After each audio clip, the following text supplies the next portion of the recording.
Hi there. Welcome to my views and news. Three news stories. Firstly, Amhara regional president Arega Kabbede's brother kidnapped.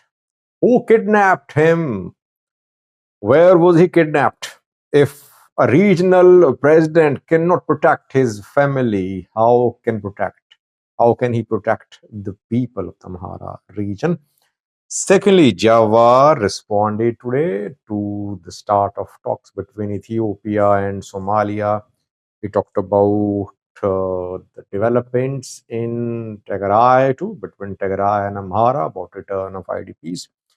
He called for political settlement with the TPL. What did he say? And lastly, Ethiopians are in trouble in Somaliland. Women protested there, reportedly. Ethiopian women, what happened?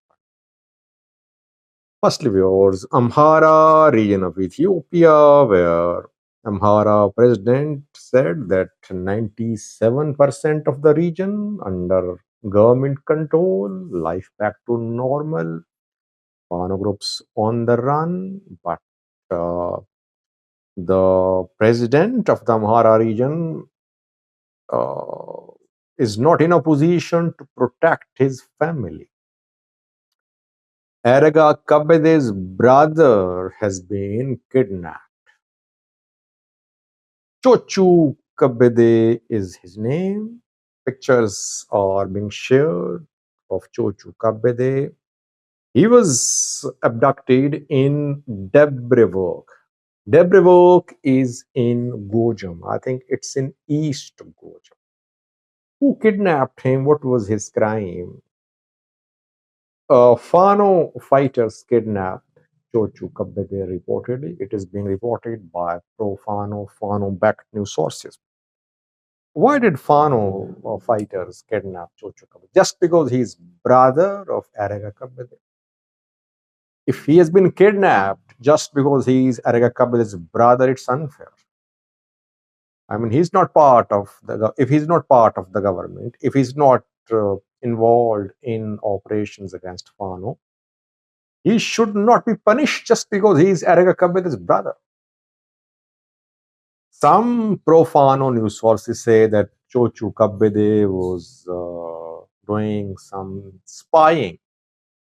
He was spying for the military, for the government against Fano fighters.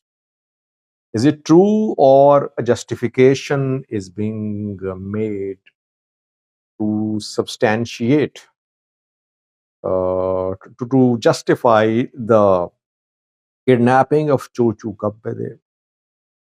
Whatever the reason is, but it is being confirmed that Chochu Kabede is in the custody of Fano fighters. Will they release him?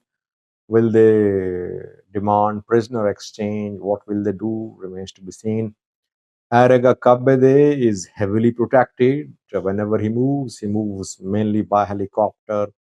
Hundreds of security guards accompany him, escort him.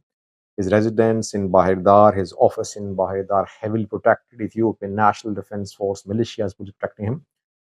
Obviously, his family was not protected, it seems. That is why foreign fighters were able to kidnap Chochu Kabede. But again, I'm saying, if Chochu Kabede is not involved in backing government against Fano, he should be released.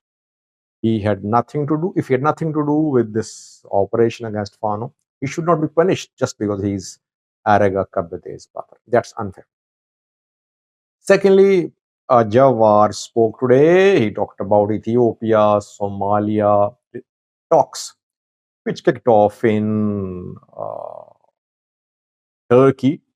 I had a detailed video. I told you in detail about a new offer from Somalia to Ethiopia in the talks in Turkey. Ethiopia not responding positively. Jawar supported this start of talks between the two sides, and he blamed the government, Ethiopian government, that it made some hasty decisions and it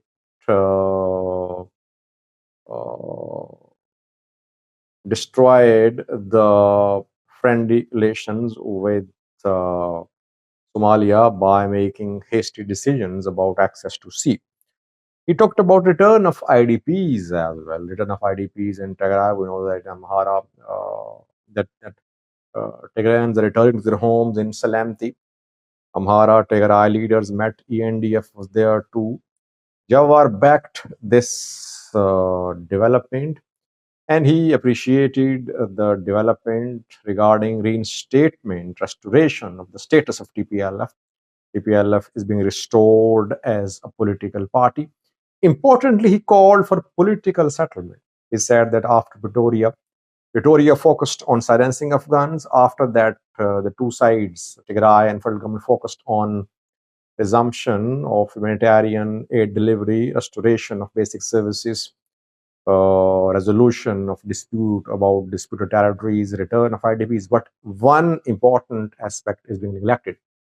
He said that during the TPLF's EPRDF era, it trained hundreds or thousands of Tigrayans who are seasoned bureaucrats, seasoned military officers, seasoned journals, but now they're just in Tigray. Their services are not being utilized. That is why there should be a political settlement. These Tigrayan elite members should be in Addis Ababa. They should work for Ethiopia. And that can only happen after TPLF and federal government reach some sort of understanding about integration of TPLF into government on federal level. This is what Jawar is proposing. Lastly, we have Somaliland. Ethiopians seem to be in trouble in Somaliland. How many Ethiopians are in Somaliland? Around 4,000, I think, and majority of them is Oromo. Some women, Ethiopian women, protested in Hargeisa this week. The Ethiopian women said that they're facing discrimination just because they're Ethiopian now. It happened after Ethiopia signed MOU with Somaliland. Now people don't treat them equally. They don't rent their houses to them. The children are being expelled from schools. They claim that on the ground, people are not happy with Ethiopians, with Oromos especially.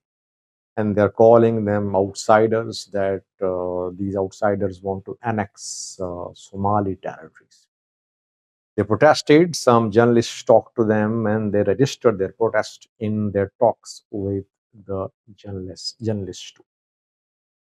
In Somalia, we did see some problems faced by Ethiopians because of the MOU.